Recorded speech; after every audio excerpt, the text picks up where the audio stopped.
देखो मैं बिल्कुल अगर स्टार्ट से कर रहा हूँ तो हियर यू कैन सी के लॉजिक गेट्स आपके पास ये आ रहा है, सामने आ रहा होगा। तो हम ये कहते हैं कि logic gate are the building block of electronic circuit. किसी भी इलेक्ट्रॉनिक सर्किट को बनाने के लिए हमारे पास लॉजिक गेट्स का होना ज़रूरी है। यानी कि अगर हमारे पास लॉजिक गेट नहीं होंगे हम कोई भी इलेक्ट्रॉनिक सर्किट नहीं बना सकते। तो लॉजिक सर्किट में हमारे पास तीन बेसिक गेट होते हैं, तीन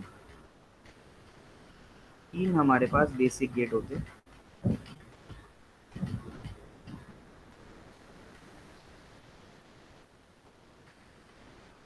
जिसके अंदर होता है हमारे पास सबसे पहले नॉट, फिर एक हमारे पास होता है सेकंड वाला एंड, और फिर उसके बाद हमारे पास तीसरा वाला होता है और। ये हमारे पास लॉजिक गेट्स होते हैं। बाकी तीन ड्राइव्ड होते हैं हमारे पास, जो बाकी तीन होते हैं वो ड्राइव्ड होते हैं। तो जो ड्राइव्ड गेट्स होते हैं वो बेसिकली हमारे पास होते हैं ये वाला जॉर है, ये ड्राइव गेट है। ये नॉर है, ये ड्राइव गेट है। ये नैंड है, ये ड्राइव गेट है। हम ड्राइव गेट क्यों बोलते हैं इनको? हम इसलिए इनको ड्राइव गेट बोलते हैं कि ये बाकी गेट्स में से निकले होते हैं। तो सबसे पहले तो हमारे पास नॉट आता है। नॉट गेट की फंक्शनैलिटी हमारे पास ये है कि एक ज़ीरो तो सब ज़ीरो, नहीं सॉरी, नॉट गेट की फंक्शनैलिटी है कि नॉट काम करता है एज अ इन्वर्स। इन्वर्स का मतलब अगर आपने एक जगह ज़ीरो दिया तो वो क्या हो जाएगा, उसको वन कर देगा। तो यहाँ पर आपको जो पहला वाला मिल रहा है दैट इज़ दिस वन, ये आ रहा है आपके पास जो, इसकी अगर हम बात करें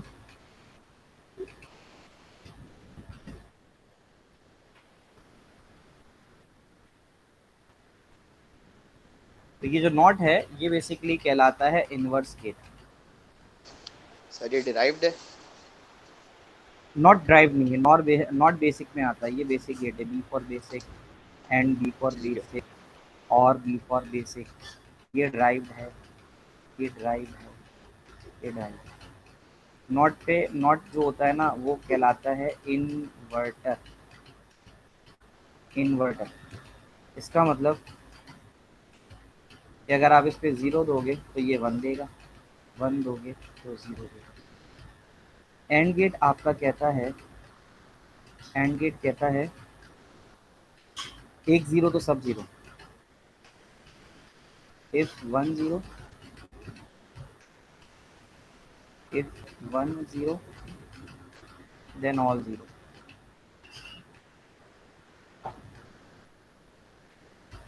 ये आपका कहता है एंड गेट, एक ज़ीरो तो सब ज़ीरो।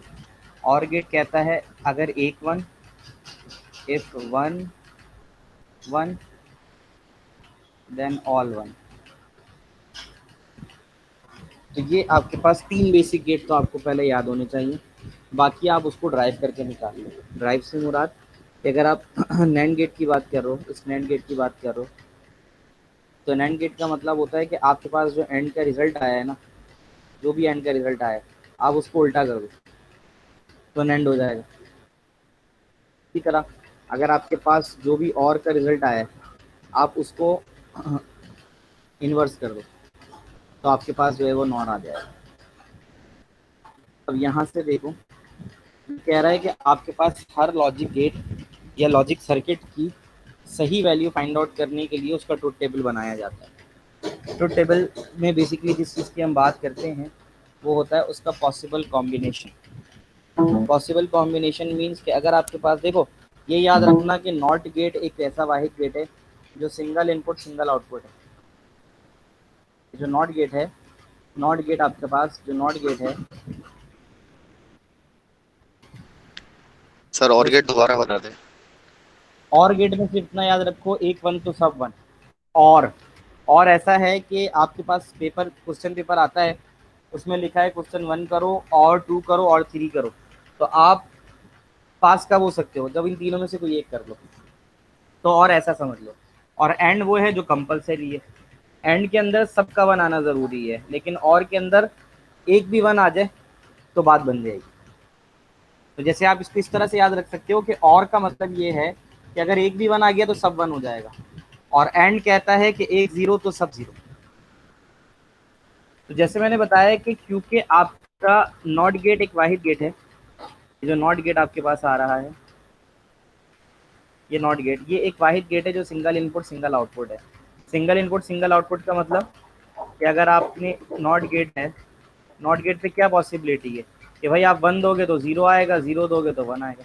इसके अलावा आपके पास नॉट की कोई पॉसिबिलिटी नहीं है। तो उसका जो आपका नॉट गेट का जो बनेगा, जो ट्रुथ टेबल बनेगा, तो आप यहाँ देख सकते हो कि अगर आप 0 दोगे 1 जाएगा, 1 दोगे तो 0 जाएगा। ये आपका नॉट गेट है। फिर अगर आप बात करते हो ट्रुथ टेबल की, तो ट्रुथ टेबल आपका आता है, डिपेंड करता है आपके पास कि कितने पॉसिबल आपके पास कॉम्बिनेशन है। तो जो पॉसिबल कॉम्बिनेशन बनते हैं वो इस चीज़ से बनते हैं। ये जो आपके पास ये आ रहा है ना, ये ए, ये बी, यानी ये बता रहा है कि यहाँ 2 इनपुट है। तो जहाँ पे आपके पास 2 इनपुट होंगे तो फॉर्मूला आपका लगता है 2 की पावर 2। अगर 2 इनपुट है 2 की पावर 2, तो 2 की पावर 2 आपके पास 4 के बराबर होती है। ये आपके पास इस तरह से आपको पता चल जाता है कि भाई ये आपका पॉसिबल कॉम्बिनेशन ये बन जाएगा। तो एक तो ये चीज़ आ जाती है। अगला क्या है, अगला अगर आप यहाँ देखो, ये आपको ये बता रहा है कि अगर आपके पास कोई 2 इनपुट का गेट है, 2 इनपुट का मतलब ए बी, तो फिर आपके पास क्या होगा, 2 इनपुट का गेट है तो आपके पास 0 0 हो सकता है, 0 1 हो सकता है, 1 0 हो सकता है और 1 1 हो सकता है। तो ये है आपके पास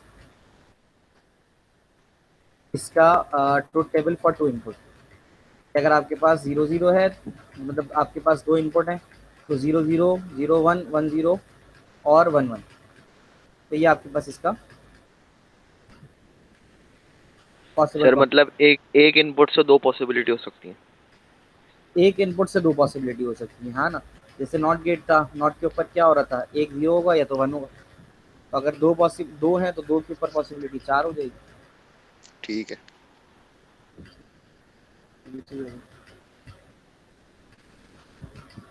अगली चीज हम देखते हैं,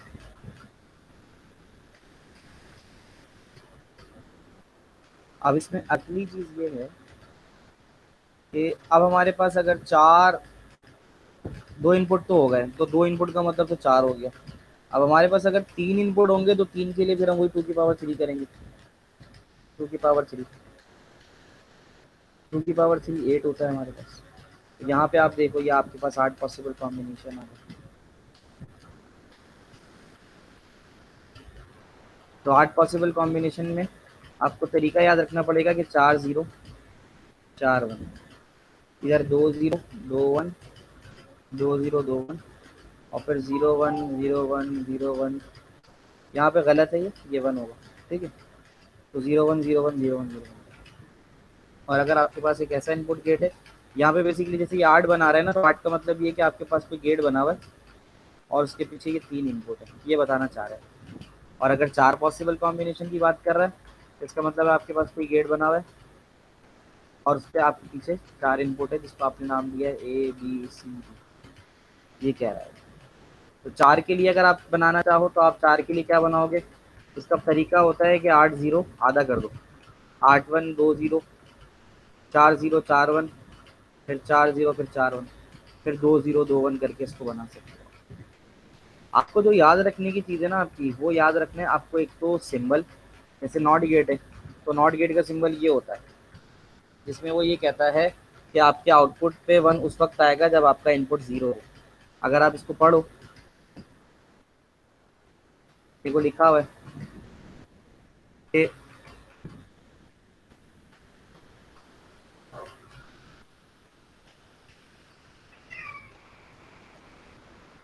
अब आप यहाँ इसको देखो, तो आपसे ये कह रहा है ना कि इफ़, ऊपर देखो अगर, तो इसमें ये कह रहा है कि if x, the output x is 1, output पे 1 उस वक्त आएगा जब इनपुट ए 0 होगा। तो नॉट बस याद रखो, नॉट है एक इन्वर्टर। इन्वर्टर का मतलब आपने 0 डाला तो 1 1 आया तो 0। नॉट में इससे ज़्यादा आपको याद रखने की ज़रूरत है नहीं। और इसको लिखने का तरीका 2 तरह से आप इसको लिख सकते हो, या तो आप लिख सकते हो नॉट ऑफ है, या तो आप ए पे बार लगा सकते हो कि ये ए आ गया और ये इस पे बार लगा दिया, ये ए लिखा और बार लगा दिया। तो आपके पास ये नॉट कहलाएगा। एंड गेट है, एंड गेट को आप ऐसे याद रख लो कि जैसे डी है ना, डी एंड में सर ये डी बार आता वाला है। दोबारा समझे। बार वाला ये कह रहा है कि अगर आपके पास किसी भी वेरिएबल पे ए हो, बी हो, सी हो, उस पर अगर आप ये बार लगा देते हो तो इसका मतलब होता है कि ये इन्वर्स हो रहा है। इन्वर्स का मतलब उल्टा हो रहा है। अगर ए है आपके पास इनपुट, तो आप उसका इन्वर्स जो निकालोगे वो ए बार होगा। यानी कि अगर ए 0 आ रहा है तो उसका ए बार 1 हो जाएगा। ये है, आया समझ में? आगे बढ़ूँ? जी सर। ठीक है, फिर अगली चीज़ जो आपके पास है वो है आपके पास और गेट। और गेट की हमने अभी मैंने आपको बताया कि और गेट आपका वो गेट होता है जिसमें एक वन तो सब वन, ठीक है ना। अब आपके पास, अच्छा पहले हम एंड की बात करें तो हम एंड देख लेते हैं। एंड में देखो ये कहता है कि एंड गेट में अगर आपके पास the output X is one if both input A B are one, यानी यहाँ पे आखिर में आउटपुट पे वन सिर्फ उसी केस में आएगा जब ए और बी दोनों वन होंगे। अगर इनमें से कोई एक भी जीरो हो गया तो आपके पास आउटपुट पे जीरो आ जाएगा। यहाँ आप देख लें, तो ये इसकी खासियत है कि इसके आउटपुट के ऊपर तब तक वन नहीं आता जब तक इसके सारे इनपुट वन ना हो जाए। ये इसकी बेसिकली, ये इसकी जो है ना शर्त है। तो एक तो ये चीज़ आ जाएगी, ठीक है जी। अगली चीज़ क्या है? सर ये एंड है ना। ये एंड है। एंड बाय एक जीरो तो सब जीरो, ठीक है जी। इसके बाद क्या है? अब हम आते हैं और पे। और थोड़ी नरमी रखता है। नरमी से मुराद, और कहता है कि यार चलो अगर एक भी वन कहीं आ गया ना, दोनों में से किसी भी जगह पे, तो वन कर दूंगा। तो देखो यहाँ लिखा हुआ आ रहा है the output X is one if दोनों में से, ए या बी में से दोनों में से कोई एक वन हो। तो देखो इन दोनों में तो कहीं पे भी वन नहीं है, तो इसलिए ज़ीरो आ गया। लेकिन इसमें यहाँ वन आ गया तो ये वन आ गया, इसमें ये वन आ गया तो इसमें ये वन आ गया, इसमें दोनों जगह वन आ रहा है तो इसमें भी वन आ गया।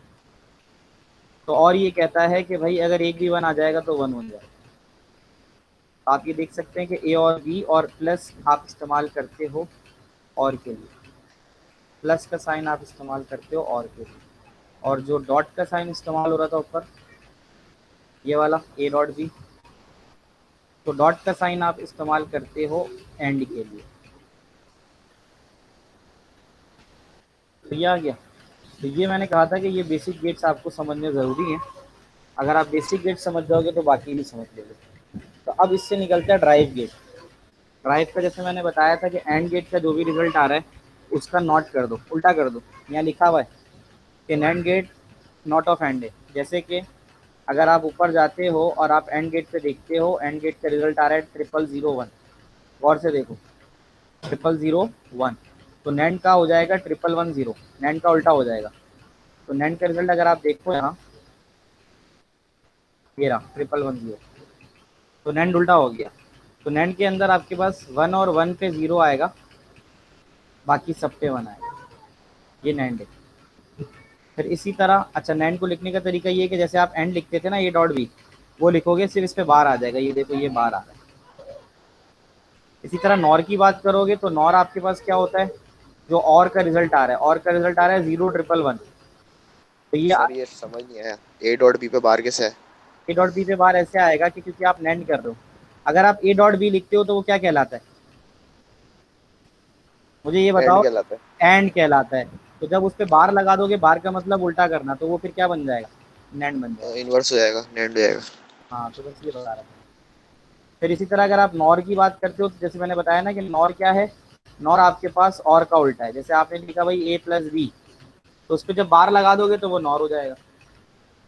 तो और का रिजल्ट आपके पास अगर आप गौर से देखो तो और का रिजल्ट आपके पास आ रहा था 011, और का रिजल्ट आ रहा था 011, और का रिजल्ट था 011। तो नॉर का क्या होना चाहिए, 1000।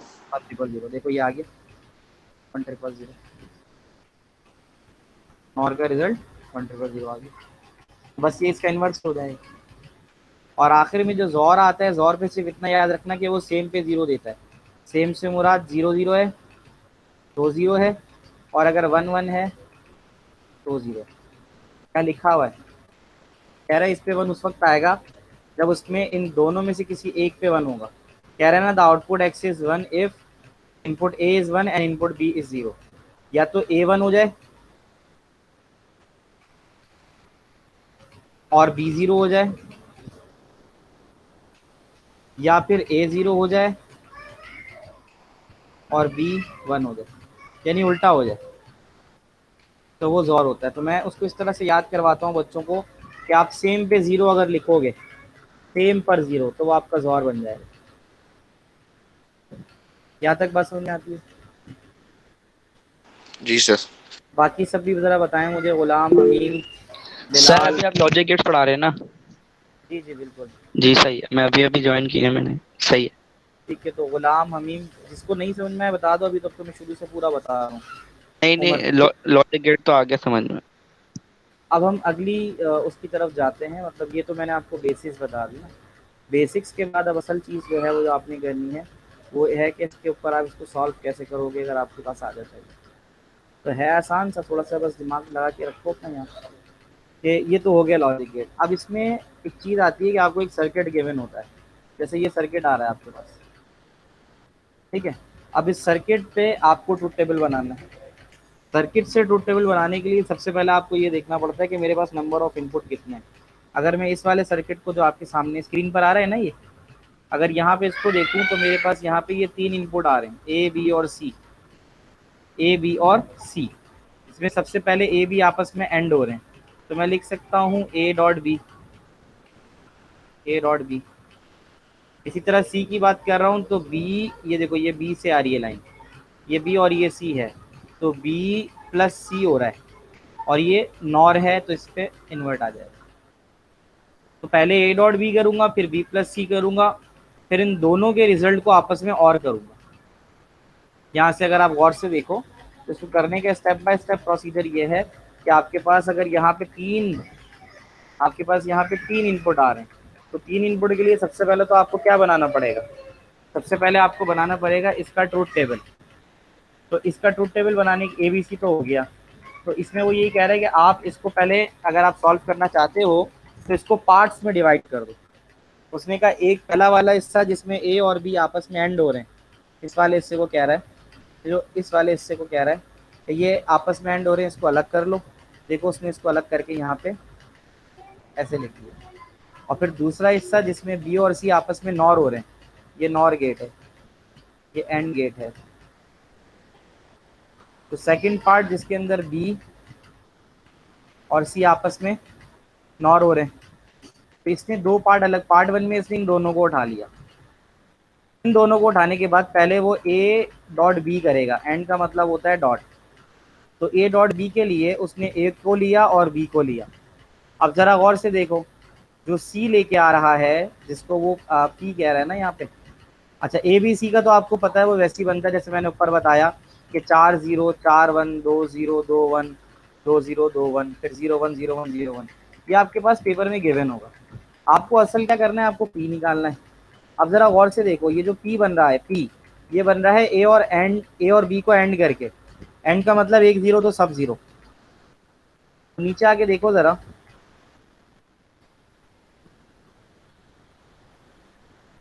यहाँ आके देखो, यहाँ से लेकर यहाँ तक ए पे, यहाँ से लेकर यहाँ तक ये चार जगह पे जीरो है। तो इसकी वजह से आपके पी पे आपने आराम जीरो से आ जाएगा। 4 0 डाल दिए। फिर इसमें यहाँ पे 1 0 पे भी जीरो आ रहा है, जीरो आ जाएगा। 1 0 पे जीरो आता है, जीरो आ जाएगा। आखिरी दो जो है, ये वाला 1 1 और ये वाला 1 1, इसकी वन आ वजह से जाएगा। 1 1 आ जाएगा। तो पहले इस तरह से तो उसने पी निकाल लिया। अगला काम वो जो कर रहा था, वो कर रहा था आपके पास ये वाला नॉर वाला, नॉर है बी। नॉर जो आ रहा है वो आ रहा है आपके पास, नॉर जो आ रहा है वो आ रहा है बी और सी।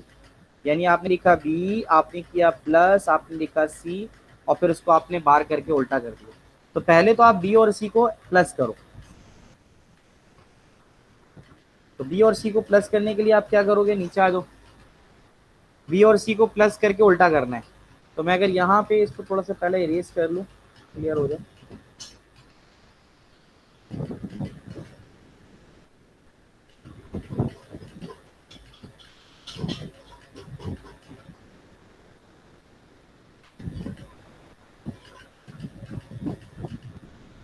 बी और सी देख लेते हैं हम। तो आपके सामने अब बी और सी आ रहे हैं।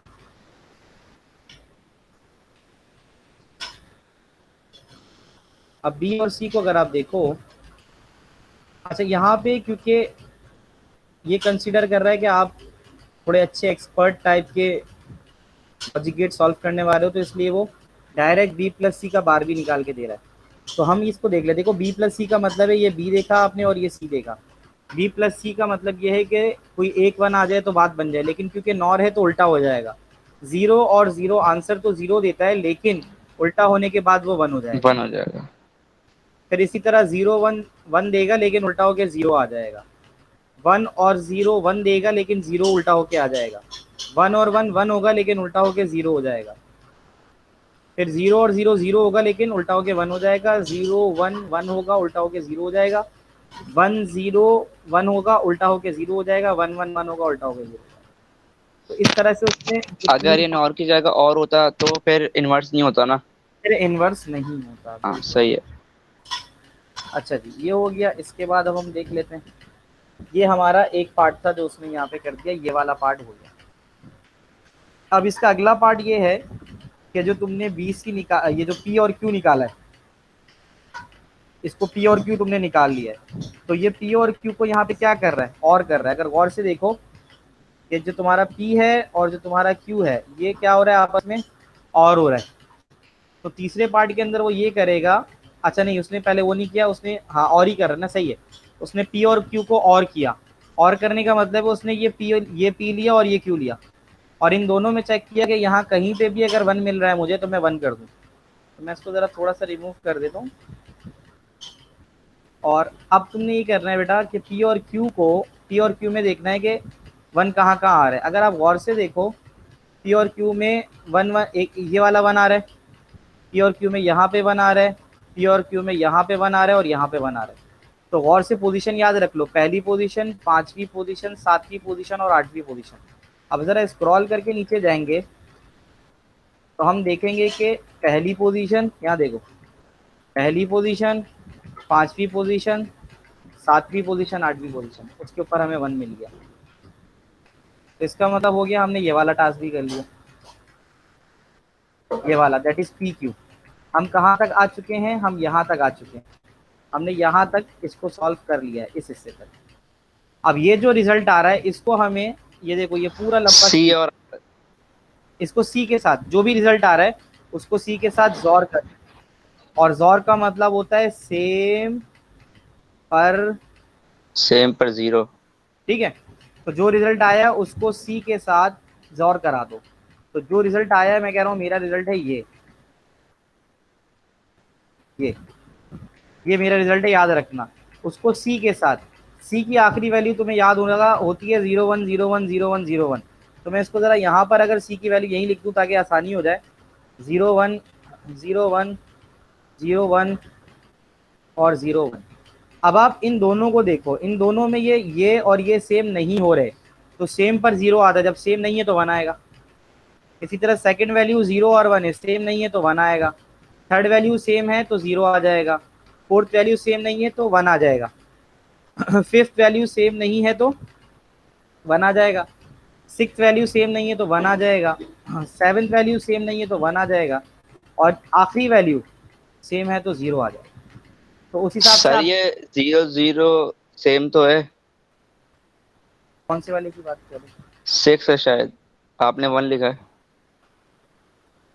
6 है ना, एक सेकेंड मैं इसको दोबारा से क्लियर करके लिख देता हूँ, क्लियर करके इसको दोबारा से लिख देता हूँ।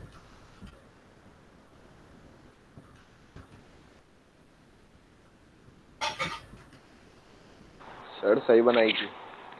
हाँ वो सही बनाई होगी, मुझे मेरे पास थोड़ा सा मुझे ऐसा लग रहा है कि थोड़ा गंदा गंदा सा लग रहा था, इसलिए मैंने रिमूव कर दिया। हम दोबारा कर लेते हैं। भाई सी का आखिरी कॉलम तो याद है ना, क्या होता है सी का आखिरी कॉलम, बताओ। जी सर। 0 1। 01। 010101 यही होता है। यहाँ देख भी जी। सकते हैं, मैं दिखाऊंगा तुम्हें, यहाँ पे भी गुजरा ये रहा। ये देखो सी का आखिरी कॉलम क्या है,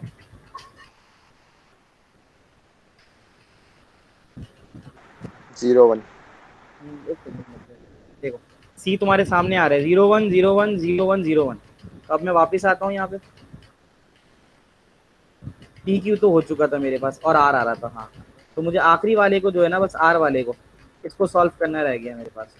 तो देखो ये नीचे दिया हुआ भी है हमें, आर की वैल्यू क्या आ रही थी, जरा देख लो। आर की वैल्यू 1 0 0 1 0 1 1। देखो आर की वैल्यू ये आ गई 1 0 0 1 0 1 1, और सी की वैल्यू 0 1 0 1 0 1 0 1 आ गई। अब इसमें सिर्फ इतना सा देख लो कि हमें सेम पे जीरो डालना है। तो आपने इन दोनों को गौर से देखा और बस यहाँ देख लिया यहाँ सेम कहाँ आ रहा है। पहला वाला सेम नहीं, दूसरा वाला सेम नहीं है, तीसरा वाला सेम है। तो देखो सेम पर जीरो डल गया, आउटपुट पे देखो जीरो पड़ा हुआ है। उसके अलावा और कहाँ सेम आ रहा है, उसके अलावा आखिरी वाली वैल्यू पे आ रहा है। तो देखो ये जीरो आ गया। तो सिर्फ इसने सेम पे जीरो दिया और बाकी सब पे क्या कर दिया, इसने वन कर दिया। यहाँ तक आप सबको मेरी बात समझ में आती है? जी सर। जी सर।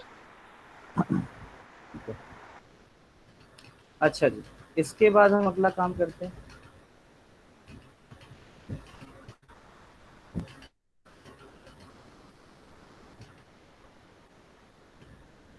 ठीक है, अब हम वापस आते हैं। तो ये तो हमारे पास सर्किट से ट्रुथ टेबल बनाने का काम आ गया।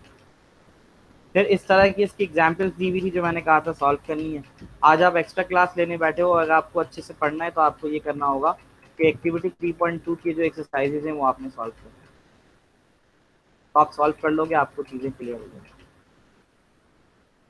अगला इसका टाइप ऑफ अ क्वेश्चन है जिसके अंदर आपको स्टेटमेंट देता है। ये जो आपके सामने नजर आ रही है, हम इसको कहते हैं logic statement. We call this one as logic statement.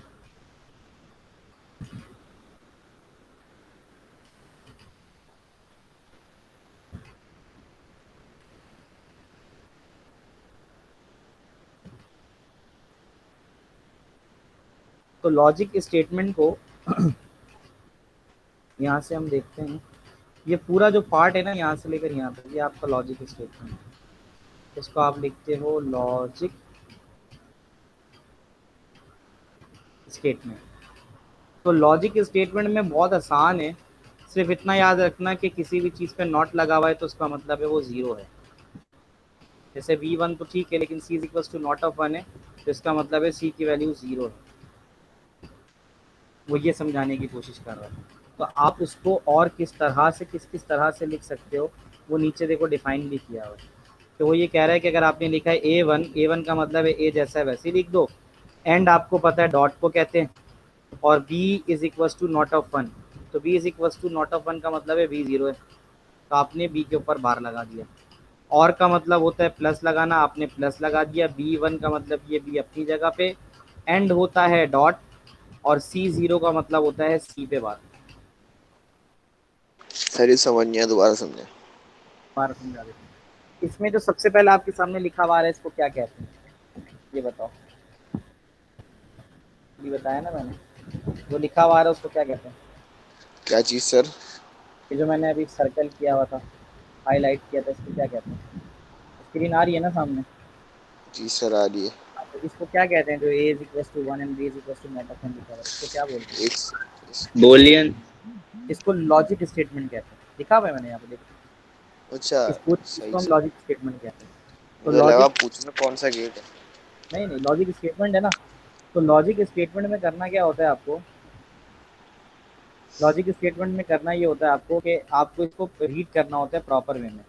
Proper way में रीड करने का मतलब ये है कि A1 है, A1 का मतलब ए जैसा था, आपने ये ऐसे लिख दिया। एंड है, एंड की जगह आप डॉट लगाते हो। B is equal to not, not का मतलब होता है बार लगना, ये है। तो एक तो ये बन गया। फिर ये और लगा हुआ है, आपने और लिख दिया। और का मतलब होता है प्लस, यहाँ पर आप प्लस लिख दो। फिर अगली चीज़ आपके पास होती है B is equal to 1। B is equal to 1 का मतलब B जैसा है वैसे ही लिखो। एंड का मतलब होता है डॉट, और C is equal to not का मतलब C पे बार। तो आप देखो नीचे भी लिखा हुआ है A dot B plus B dot C बार। अब बाकी कुछ भी नहीं है, अब तो आप सिंपल सिंपल आपसे कह रहे हैं अच्छा अब A dot B dot C है ना, तो इसका मतलब आपके पास जो वेरिएबल होंगे वो तीन होंगे, A होगा, B होगा, C होगा। अब देखो आपने इसको जब बनाया है तो इसके इसने तीन हिस्से किए हैं। पहला हिस्सा है वो कह रहा है कि ए डॉट बी, ये है पहला हिस्सा।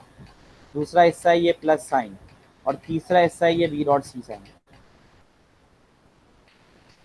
अब आपसे ये कह रहा है कि आप पहला हिस्सा उठाओ A dot B bar. A dot B bar का मतलब होता है ए की लाइन खींचो, बी बार का मतलब होता है बी का नॉट, और उसके बीच में लगाया हुआ है उसने डॉट। डॉट का मतलब होता है एंड। तो ये एक पार्ट हो गया। अगला पार्ट है बी डॉट सी बार। बी आ गया, सी बार का मतलब होता है सी का नॉट, आपस बीच में लगा हुआ है एंड, तो आपने ये लिख दिया। तो आपके पास एक तो ये सर्किट आ गया जो आपके सामने देखो ये आ रहा है। तो ये दो टुकड़े जो आपके बने हैं, अब उसके बाद इन दोनों के बीच में लगा हुआ है प्लस साइन। प्लस का मतलब ये है कि ये वाला टुकड़ा उठाओ और ये वाला टुकड़ा उठाओ, और इन दोनों के बीच में प्लस का मतलब और लगा दो। तो ज़रा ऊपर वाले को देखो, ऊपर लगा हुआ है ए बी नॉट एंड। देखो ये रहा ए बी नॉट एंड, ये पहला टुकड़ा है। दूसरा वाला है बी सी नॉट, दूसरा वाला देखो ये रहा, दूसरा वाला ये रहा बी सी नॉट। ये दो टुकड़े आ गए, और पहले वाले का रिजल्ट और ये दूसरे वाले का रिजल्ट आपस में दोनों क्या हो रहे हैं, और हो रहे हैं। तो यहाँ पे भी यही बात बताई गई है ना कि जो पहला वाला है इसका रिजल्ट और दूसरा वाला है इसका रिजल्ट, इसको और कर दो। तो ये जब कर दोगे तो इस तरह आप किसी भी लॉजिक स्टेटमेंट से इसका सर्किट बनाएंगे। यहाँ तक बात समझ में आती है? जी सर ये पार्ट्स का क्या चक्कर है, ये दोबारा बता दें। पार्ट के चक्कर कुछ नहीं है, पार्ट इसलिए करवाया जाता है कि आपको समझने में आसानी हो। जैसे ऊपर आपके पास लॉजिक स्टेटमेंट में बी डॉट सी बार बना हुआ है, एक बी डॉट सी बार था और एक ए डॉट बी बार था। नहीं, अभी ये पूछ रहा हूँ, अभी ये जो पार्ट्स फॉर्म हुए हैं तो इसमें किस तरह हुए हैं, ये जो आपने बनाए। आपको इसमें कहाँ तक बात समझ में आई? आपको ये वाला हिस्सा समझ में आया जिसमें वो ये कह रहा है कि ए और बी का नॉट है, ये समझ में आया? ये जी कहाँ से जी, आया? ये हाँ ये आ गया। आ गया। दूसरा वाला था बी और सी का नॉट, दूसरा वाला ये था बी और सी का नॉट। अब ये दोनों आपस में क्या हो रहे हैं, और हो रहे हैं। तो आप अगर गौर ठीक है, से देखो तो जो आपको यहाँ दिया गया था उसके बीच में क्या था, प्लस था।